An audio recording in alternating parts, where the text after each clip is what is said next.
All right, let's talk about something that drives every solar DIYer crazy and can be seriously dangerous. I'm talking about overheating. We're going to get to the bottom of what's really causing it, and I'll show you how to fix it the right way for good. So, have you ever done this? You just walk by your solar setup, put your hand on the inverter or a cable, and whoa, it's warm. Maybe it's even hot to the touch. Or here's an even more frustrating one. It's a beautiful, sunny day, you're making tons of power, and then poof, the inverter, the brain of the whole operation, just shuts itself down right when you need it the most. Infuriating, right? And what's the first thing we all think to do? I'll just point a fan at it, right? I get it. But what if I told you that little fan is missing the point completely? This isn't just a cooling problem. No, you've got a system problem. That heat you're feeling, that's just a symptom. It's a warning sign of a much deeper electrical issue. And that's what we're going to tackle today. So, first things first, let's talk about the big mistake a lot of people make. It's all about treating the symptom, not the actual cause. Okay, so think of it like this. On one side, you've got the quick fixes, the stuff you read online all the time. Add more fans, make sure there's plenty of airflow, keep it in the shade. And look, those things aren't bad, but they're basically a band-aid on a bigger problem. The real issue, the root cause, is all electrical. We're talking about electrical loss, resistance at your connections, and wires that are just too skinny for the job. You have got to fix the electrical side first. Period. All right, let's nerd out for just a second and talk about where this heat actually comes from. This isn't some mystery. It all comes down to some really simple physics.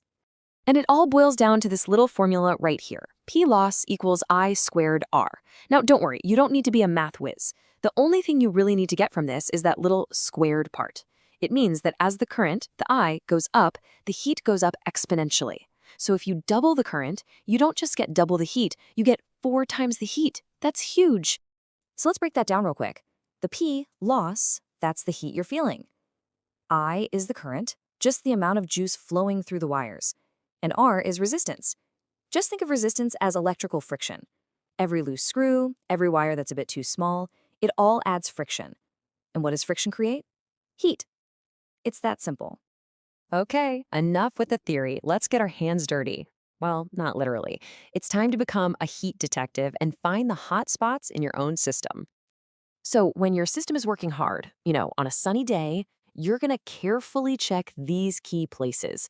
Is the inverter case itself hot? What about the terminals on your battery or the big DC cables? Even check your fuse holders and breakers. If you find one spot that's way hotter than everything else, boom, you've just found your problem.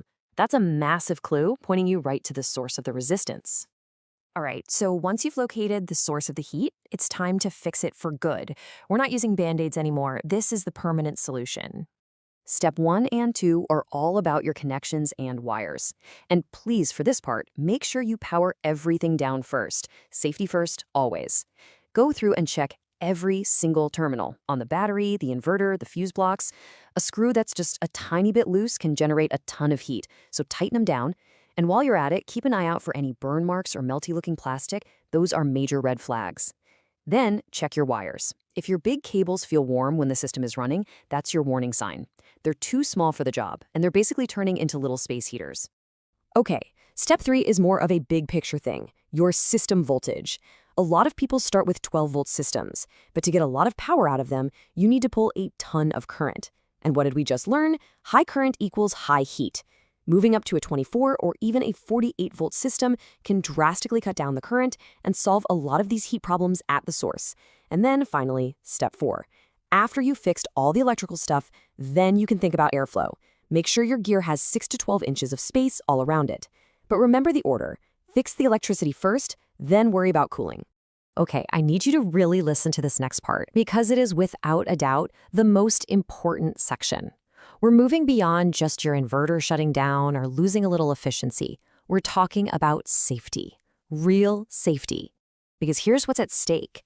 That loose terminal, it can literally melt the plastic insulation right off the wire. Those undersized wires we talked about, that's a straight-up fire hazard. And if your lithium battery starts to seriously overheat, you risk something called thermal runaway. And trust me, that is a catastrophe you do not want to see.